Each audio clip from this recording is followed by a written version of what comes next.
It is my pleasure to introduce our speaker for today, Dhruv Shroff. Dhruv Shroff is an ABBA alumnus and currently in his sophomore year at the University of British Columbia. He is pursuing a degree in finance and real estate.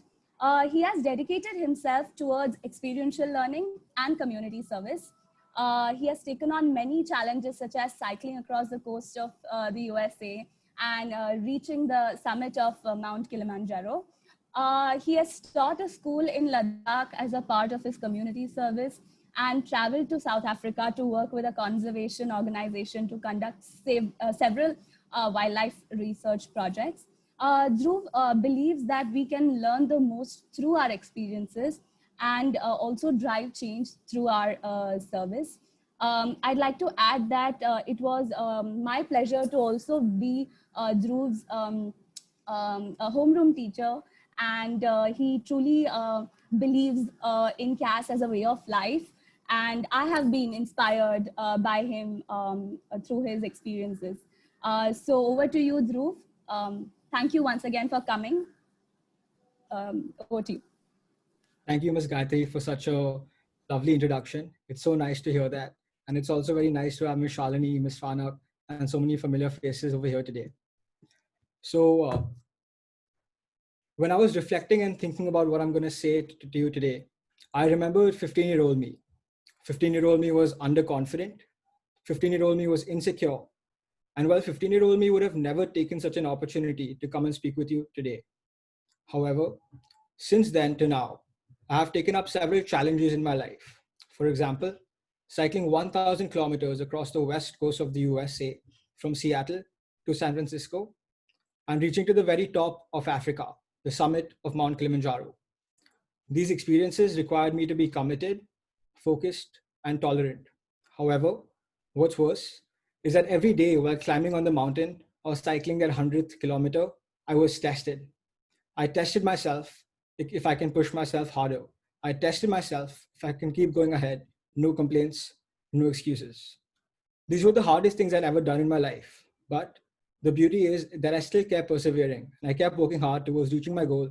And eventually I did reach 5,800 meters above the ground at the top of Africa and at the 1,100 kilometer finishing mark of my bike ride. Today, while sharing my experiences and stories, my message to you is simply, the only thing stopping you is you. However, before I make this presentation all about myself, I would like to open up the room and ask you guys to go to menti.com and fill in your answer to this question.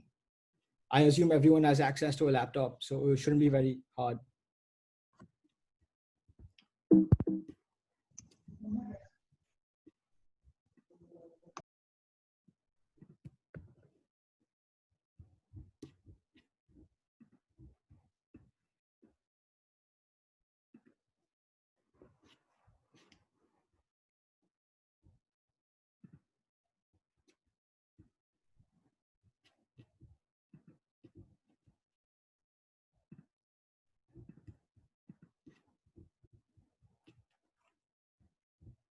You can use the code on top and just fill in your answers.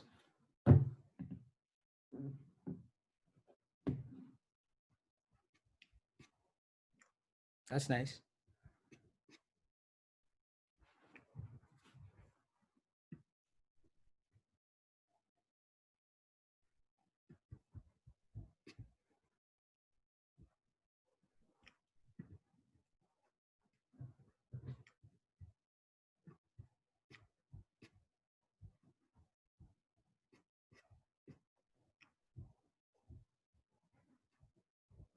This is a great opportunity for you to understand what your peers want to do in their lives and what their goals are too. So it's a great starting opportunity for you guys to connect and talking about your ambitions and goals and make and support each other.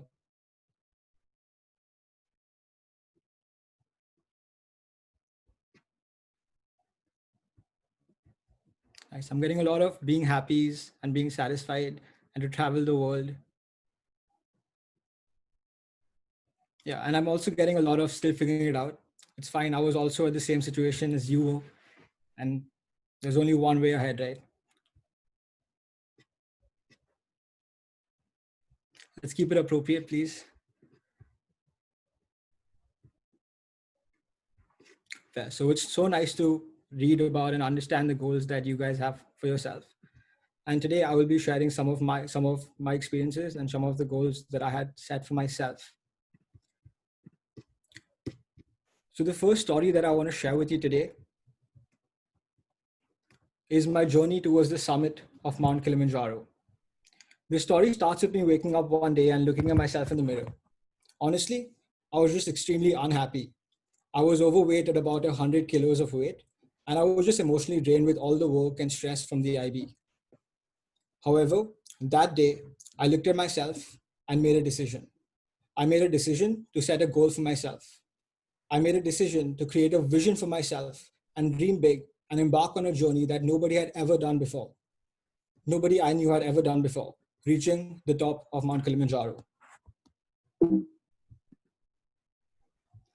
So Mount Kilimanjaro is the world's highest freestanding mountain at 5,895 meters above sea level. It is also recognized as one of the 7 summits of the world. And this expedition took me 7 days to complete, from the bottom to the top of the mountain and down back to base camp. The pictures that you can see on the screen are the first views of the summit that we got as climbers. The first 3 days were spent climbing in rainforest terrains, and we had no view of the mountain at all. But then there was just one patch where you can see the entire mountain and the clear skies, which was the most beautiful thing I'd ever seen in my life. We were a group of 7 climbers from across the world. There was a sales representative of Heineken from Puerto Rico. There were doctors from the USA. And there was also a 70-year-old man in our group climbing to the top of Mount Kilimanjaro. On the right side, you can see the terrain and route that we had. If you look closely, the back of the picture is actually a wall that we had to climb over. So there are people walking right at the top too, if you can see that. So while I was in the mountain, there were a lot of lessons that I learned from the people around me. I found that there was a major shift in my perspective from to the way that I looked at situations and the way that I looked at myself.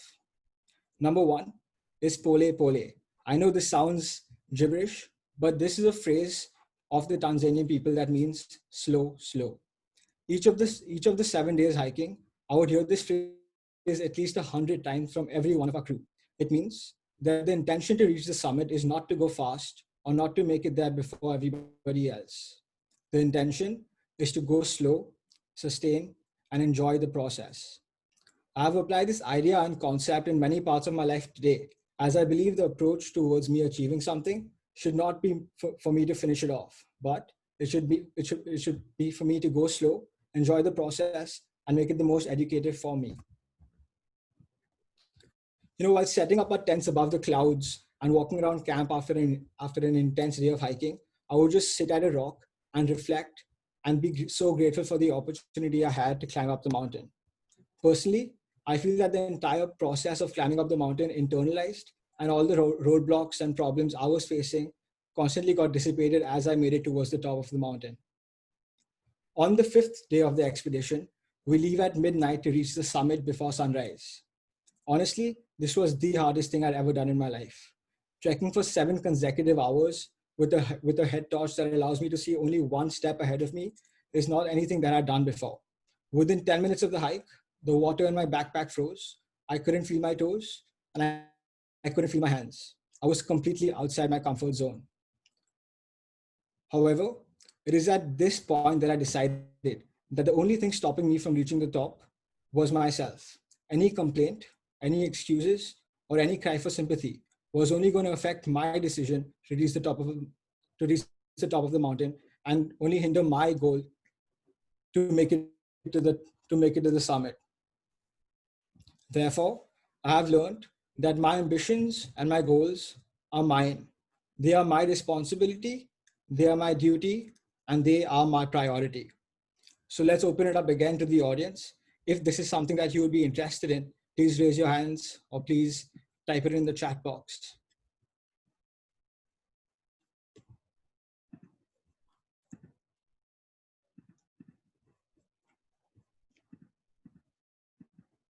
You guys can just put a thumbs up or a thumbs down if this is something that would interest you or something that you would never do in your life. It's nice to see some people are interested in doing it.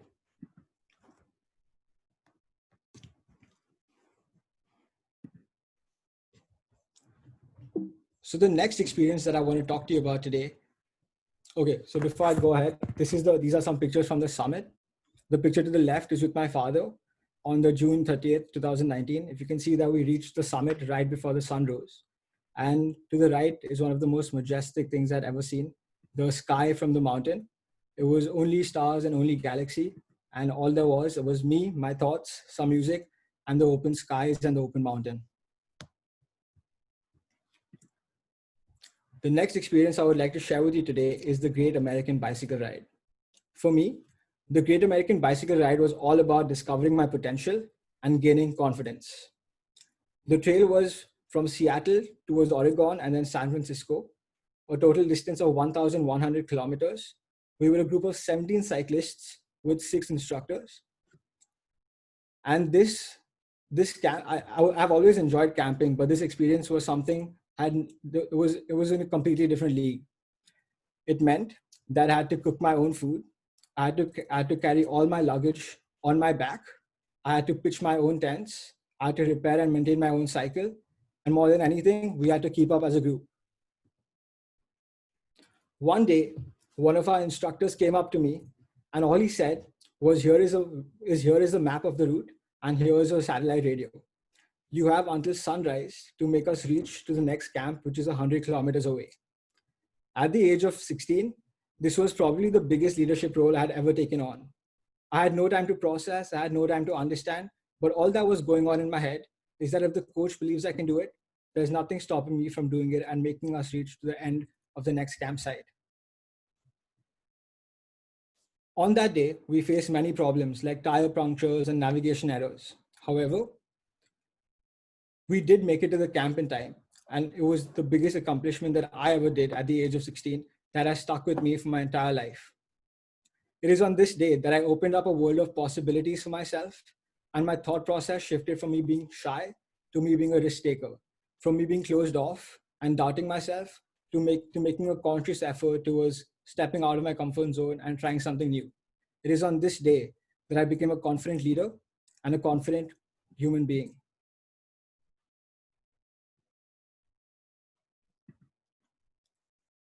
These are some pictures of the entire group of the campsites that we used to cook food in. The next experience I would like to share about is working with 17,000 feet. Personally, I've always believed in service and giving back to society. I've been working with many non-profit organizations in Bombay since I was young. And after my 10th grade, I decided to step it up and dedicate more time towards the same. So in 2017, me and 2 of my best friends decided to embark on a journey to Leh Ladakh, where we worked with an organization called 17,000 feet. 17,000 feet. For a few weeks, we traveled to rural villages where we stayed and worked in primary schools to teach subjects like math and English, and even constructed a playground from scratch for the students. In the mornings, we used to wake up, read books to the students, conduct play sessions with them, and even help out the teachers. And every evening, we would help in construction work at the school to build new facilities for the students. In the classroom, or while playing football with the children, I realized how grateful I am and how lucky I am to have the life that I do have. And I found it so unfortunate that the local people of the villages had access to no resources and had no opportunity to obtain the same level of education that we have today. However, what I did realize is that it is our responsibility and it is our duty to make sure that we give back to every community that we can and serve in every way that we can. So if you have resonated with any experience that I've shared today, or are excited to step out of your comfort zone after today, please remember that the only thing stopping you is you. That is the end of my presentation. However, I would like to open up the floor to questions, to comments, to agreements and disagreements that I've spoken about today. So if anybody has anything to add, any value that they can share today, please raise your hands. Please unmute yourself and ask any question. I would really appreciate it. Thank you.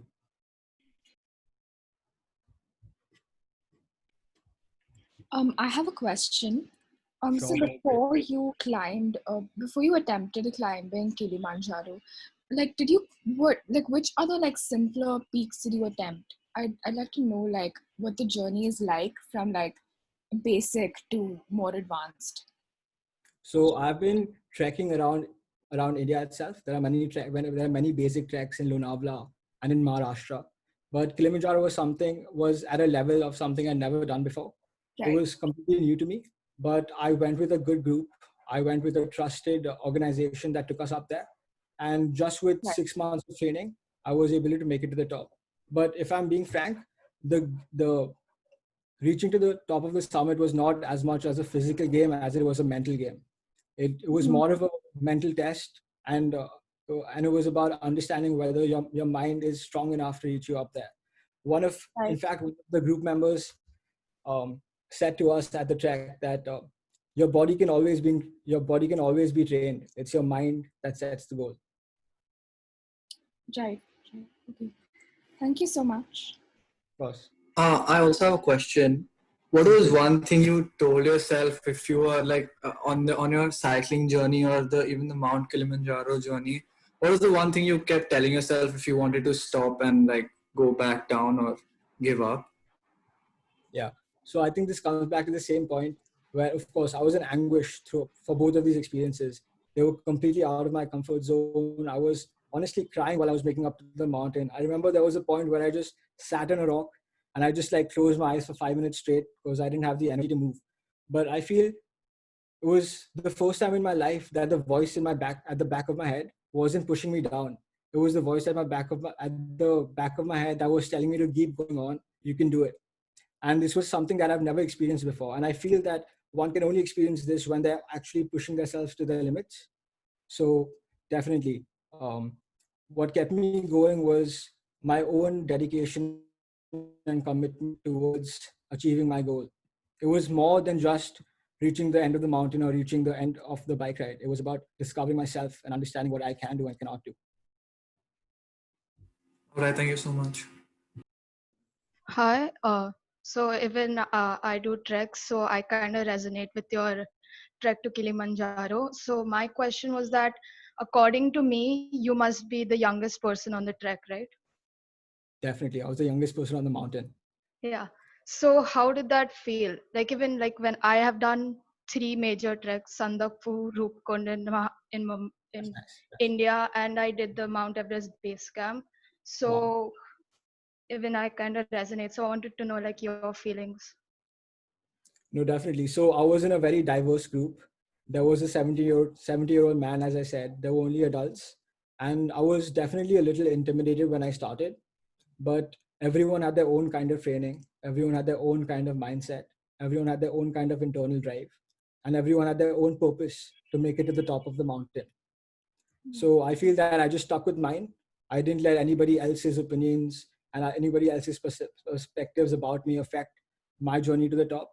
And yes, from the group, I know it doesn't sound very modest, but I was the first one to make it to the top. So despite any reservations that I had about myself, I just put myself out there without any fear, and I did make it to the top. Yeah.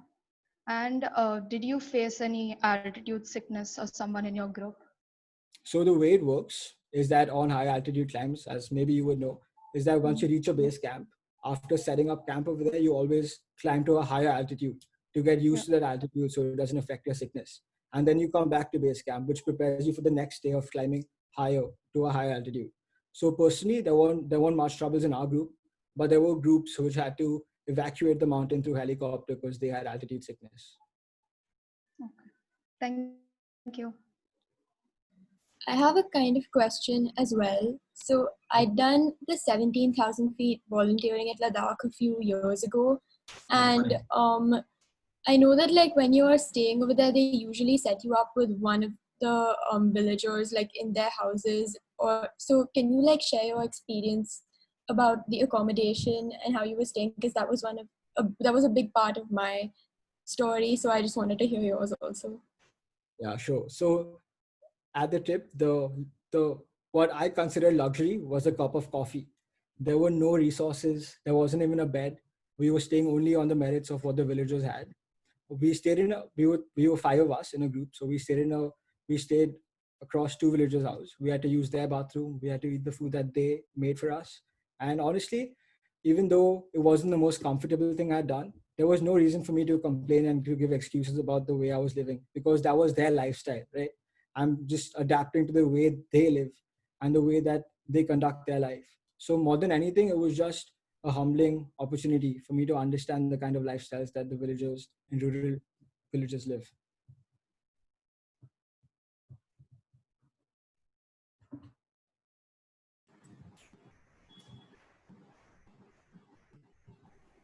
May Do we have more I questions? question or somebody's asking? Go ahead. No, Ms. Tanak. May I? Dhruv, I have a question. I understand like when you are say cycling or when you are hiking and you have to push yourself, you know, and what I want to ask is that when you are cycling or when you are hiking, like the goal is close by, right? Yeah, in 7 days you'll reach, or cycling was for whatever number of days. But have you been in situations where there is where it's not that kind of a goal? The goal is a little far, is a little unknown, and when you have self-doubt, have you been in situations where you have self-doubt? And then how do you push yourself? Because it's not about pushing yourself for a few hours or a few days, but you need to, I don't know if I'm able to express myself, but have you understood what I'm trying to say? So I think the easiest answer to that question is the same thing that I learned on the mountain, which is pole pole. It means go slow, slow. So in any times of uncertainty that I felt at university, I've always taken a step back and understood that I need to sustain myself in a way that I don't put in all my effort, I don't get too stressed, and I'm not able to overcome what's going on today. The ambition is always to run the marathon, right? Not the sprint. It's always to have in mind that goal and to take every step in the process to make it happen. If that answers your question. Thank you. So the go slow mantra works for you. Go slow and sustain. Dhruv, I have a question. Sure, ma'am. I just feel that with students, with many adults also, that we get torn apart in our priorities. Like for me, or like career would be the most important thing at any point, or academics is important for students. So how do you prioritize? I mean, these are really time consuming things and you have to keep other things going as well. So how do you manage to prioritize and manage your time? So I'm glad you asked that question. Personally, for me, prioritization has always been important, especially at university, right? Because there's academics, there's also building a life in another city. So personally, I feel that at my age, when I was in high school, I always had the summers, right? To go out and spend and dedicate 2 to 3 weeks of my life towards achieving something for myself.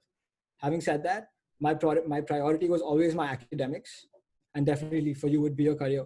But any opportunity that I get where I can push myself outside my comfort zone and actually achieve something that not many people even think about doing, I tell myself that this is something that I need to make time for. For all these experiences, there was over a year of training, there was over a year of planning. So it's all about having a goal in your head and then spending time towards achieving that goal.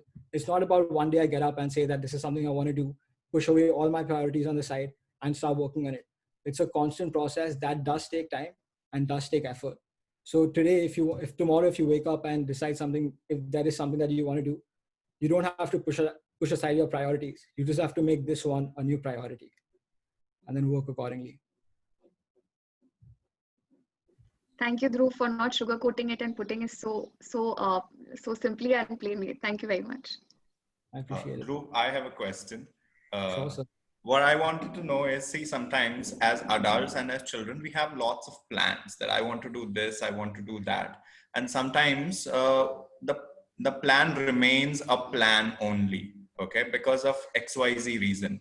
So what I want to know is, right from the time that you thought of either climbing up the mountain or cycling the West Coast, what was the duration, the time duration from the thought that you decided that you want to do it and you actually doing it, and any challenges that you face? Because at this point it is very important for us to understand how, if we want to pursue or do something, how do we get there, how do we widen our contacts, and how do we get in touch with other people so that we are able to reach to our final goal or task. Yeah, thank you. So let me start off by saying that, we as people always like to stay at the brink of making a decision.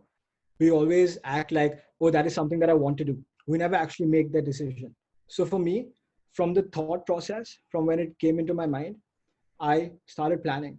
For example, Kilimanjaro. I started planning with tour operators that actually did the trek. I started Googling YouTube videos about people's previous experiences about the trek. Personally, for me, Kilimanjaro was decided in February, and I ended up doing it in July, by the end of July. So that was a very fast process for me. But I feel that was the phase in my life that I wanted to push beyond anything I'd ever done before. That was right before me coming to university, right? So it was all about making that my priority and making that my success and my confident booster at university. But you're right when you say that it's not as easy to commit to something and pursue it as a full-time thing, especially when you have a career. However, there are many resources out there. There are many organizations like 17,000 Feet. There are many tour operators that take you on such expeditions, things you never even imagined existed. So if you just reach out to one of them today or tomorrow, something in your head, and you just ask them, this is what I want to do, tell me when I can do it and how I can do it. And from that day, your training and your process will start in your head, and it will produce something that will only give you value in your life, and that you will always cherish. Thank you. So are you planning on going on another trek? So unfortunately, this year due to COVID, I could not plan anything for myself. Having said that I am in Vancouver, and the reason I chose Vancouver was for the location. There are an endless amount of mountains, there are endless amount of trails, lakes, where I can actually explore myself through nature and just understand and explore the city. So yes, I have been hiking here a lot, but I think I also have to plan a harder hike for myself when I can. Hopefully complete all the 7 summits, right? That's the dream. May I ask one more question? Awesome, ma'am. Just a thought. You set out to do one thing and you did it. You set out to do the second thing and you did it. Any such experiences where you've set it out and you couldn't do? Then what you have done? Honestly, throughout everything I've done, I've faced a lot of ambiguity. I've faced a lot of conflict. I've faced a lot of issues with support from my parents because, of course, it was always the academic pressure, right, throughout the IB. But personally, there's nothing that I remember that I could not complete. I remember many situations, especially at university, where I had to pivot.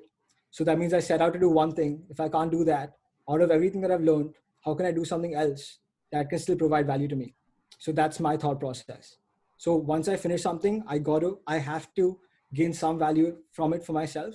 Whether it's just a process of failure, there's a lot that I can learn from that too.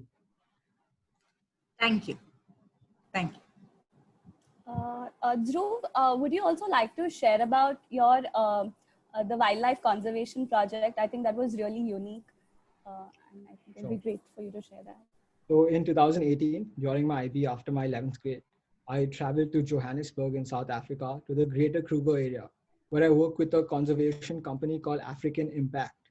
I interned with them for around 10 days, in which we used to drive up to reserves, private reserves, where we used to do animal tracking. We used to write down the animals we used to see. We used to write down the GPS location. We also went to remove snare traps. So the villagers over there try to kill many animals for them to eat by setting up tracks. So we as a company used to go and cut off these traps just for the welfare of the villagers. And we also conducted many programs in schools at Johannesburg, teaching them about poaching and conservation and the importance of wildlife.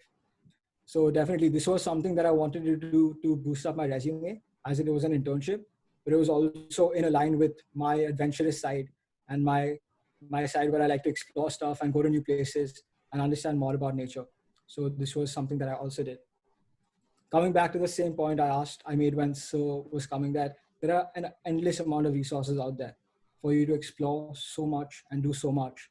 So my advice to you as students today is that do not be stuck in high school. The only issue that you will face in terms of insecurities, in terms of underconfidence, is if your life is high school. So don't be afraid to push yourself outside high school and achieve stuff that you can only dream of, because the only thing stopping you is you.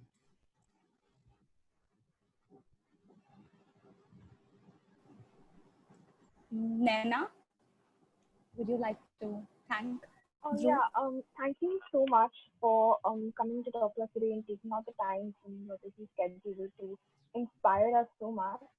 I'm pretty sure everyone enjoyed the talk, and it was especially meaningful coming from an alumnus of our school. Um, we all wish you the best on your adventures in the future. Keep inspiring all of us. Thank you so much for being here. Thank you so much for having me today. It was a great opportunity to speak with all of you. And for students out there, you can always reach out to me. You can always consult me while searching for resources out there. And yeah, definitely, if you want to talk about anything that I spoke about today, feel free to reach out. And I'm always happy to discuss everything that I've done and everything that I've learned. Thank you. Thank you, Dhruv. All the best. God bless. Thank you, Dhruv. Nice seeing you after so many days. Yeah. Lovely. Hope you're doing well. Yes. Doing well? Yes, Yeah? thank you. Great. Take care. All the best, Dhruv. Thank you, sir. Thank you, Dhruv. That was really inspirational. Thank you for that.